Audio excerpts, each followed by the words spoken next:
Hello and welcome back to the Let's Talk series. Today we'll be talking about the newly released Nintendo Switch Online Expansion Pack. So, hey, but before I get into it, if you would consider subscribing, if you enjoy and you find this informative or whatever, I would really appreciate it. But I'll stop shilling and I'll just get into it now. So, let's say you're out of the loop, and let me catch you up to speed. Basically, back in the September Direct, Nintendo announced that they were going to have an expansion pack for Nintendo Switch Online. This was heavily rumored over the last year or so, but the rumors had started to quickly come up and get more traction as we went into September. So, it was not a surprise that they added Nintendo 64 games, but they also added Sega Genesis games. However, one thing that they did not reveal in the Direct was the price point of it, which a lot of people found a little strange that they didn't do it, which was probably for a good reason. We didn't get the price point until around 2 weeks later with the Animal Crossing Direct. Along with the other things announced in the Animal Crossing Direct, they talked about a new expansion for Animal Crossing that was basically Happy Home Designer on the Nintendo Switch. But the funny thing is that they just put the Nintendo Switch Online expansion pack price point in there. They came out and said, hey guys, yeah, this is $50. And immediately, a lot of people were like, dang, that's a lot of money. So, it recently released today, or last night, for many of us, and a lot of people have been really unhappy with it. So, let's talk about it. Is it worth it? So, I'm going to pull up the list of games that the Nintendo Switch Online pack has.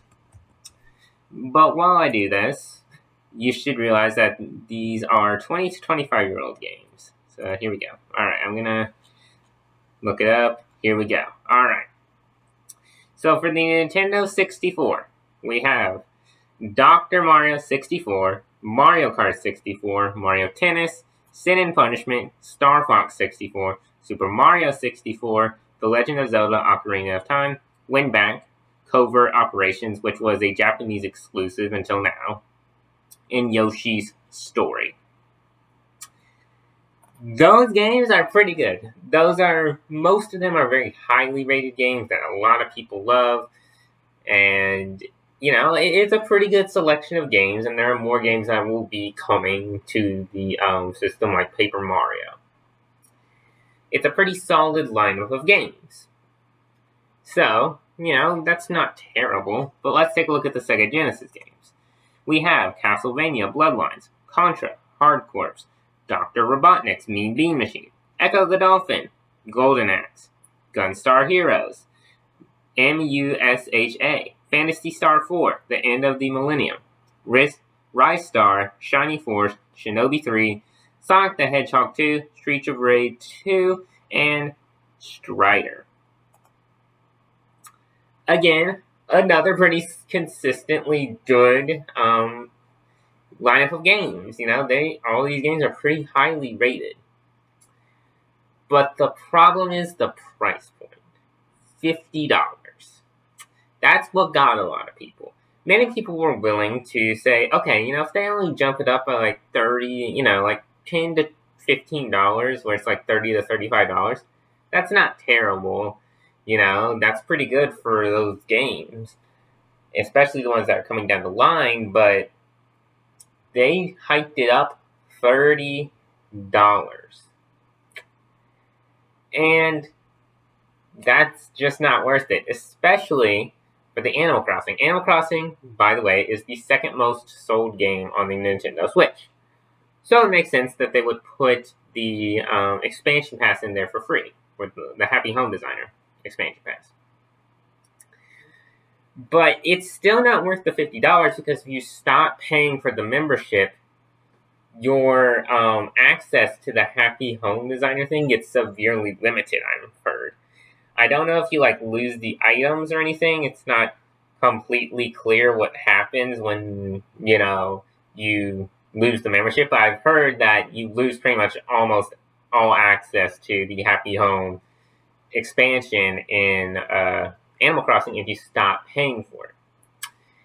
So if you're only interested in the Animal Crossing thing, you might just want to spend the $25 on, just the expansion if you're just happy with the expansion. So, but there's also been another consistently problematic issue. I have not bought this for myself, so I cannot confirm this. However, in NES and SNES Online, they had this thing called low latency mode, which was code word for rollback. Rollback is consistently seen as one of the best online feature, like the way you can play online games. As long as you have a decent internet connection, you won't experience too much lag.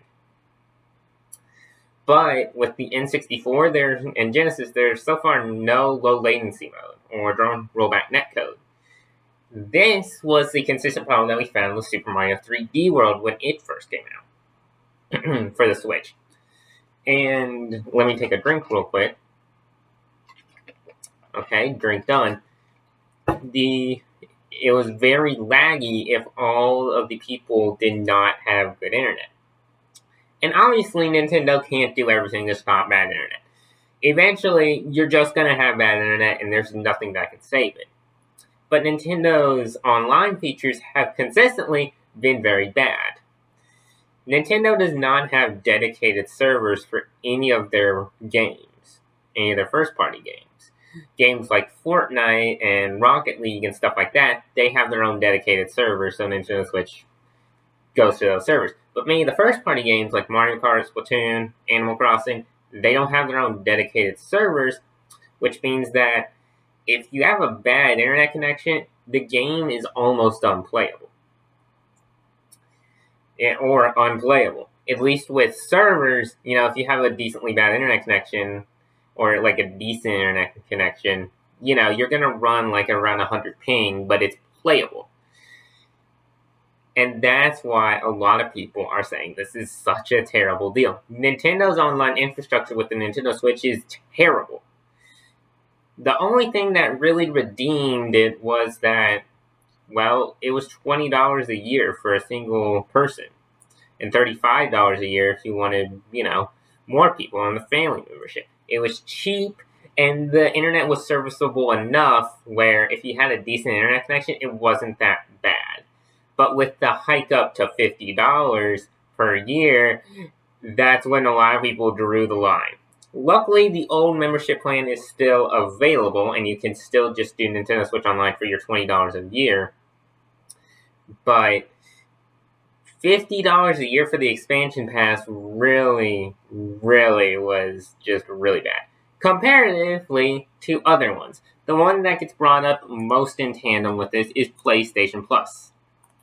PlayStation Plus is PlayStation's version of online features. It is $60 a year. It is not the most feature-rich, but it has, in general, a pretty good internet connection. Sony does have dedicated servers for a lot of their games.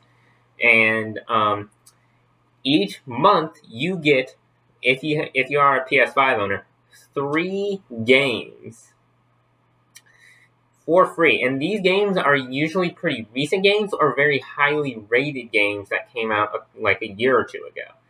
These games are very recent. And even if you only have a PS4, you still get 2 games a month. That's still pretty good, because I remember, like, you can get NBA 2K20, and you can get, like, stuff like Final Fantasy VII Remake on PS Plus. And the best part is, I'm pretty sure you lose the games if you don't pay for your membership, but it's really not that bad for, like, really recent games. For $60, you're saving a lot of money. Even if you aren't necessarily a fan of the games on there, you can at least try them, and hey, maybe you'll find a great game that you like. Comparatively to Nintendo, when they're making you pay $50 a year for basically NES, SNES, N64, and Sega Genesis games, all of these games are like 20 to 25 years old. And I'm not saying they're bad games, but they're 20 to 25 years old. Nintendo is not offering anything that is new. If they offered like one like kind of good game a month, or like said, hey, so this month we have this selection of games that you can choose from, and like it'd be older first party titles, or like games that, indie games or something like that, and you can choose like a couple of games here to like get for yourself and you keep. That'd be kind of like a really good thing. That would make this deal worth it, but they don't have that. They only have the 20 to 25-year-old games. And it's not brought up as much, but Xbox Game Pass Gold, or Ultimate, rather. Sorry to the Xbox fans. It's $15 a month, which I did the math, is a total of $180 a year. Which you might think, upon first sight, is like, what the frick is this? Nintendo's plan is better. It's not. Basically, Xbox has now gone into this bit of a mode where they are doing console and PC at the same time. So, what you can do is that if you get the Ultimate version, you can get stuff like EA Pass. You can get access to over 100 games in their catalog to play on both console and PC. That's absolutely insane. And it's $180 a year, yes, but if you're looking for overall value, that's a really good value. And you don't have to necessarily pay for the $180 a year. If you only play on console, or if you only play on PC, you can just get a $10 a month plan, and the PC version still includes EA Play, which is basically all the sports games, some like first-person shooters. So if you're into that stuff, it's a pretty good deal.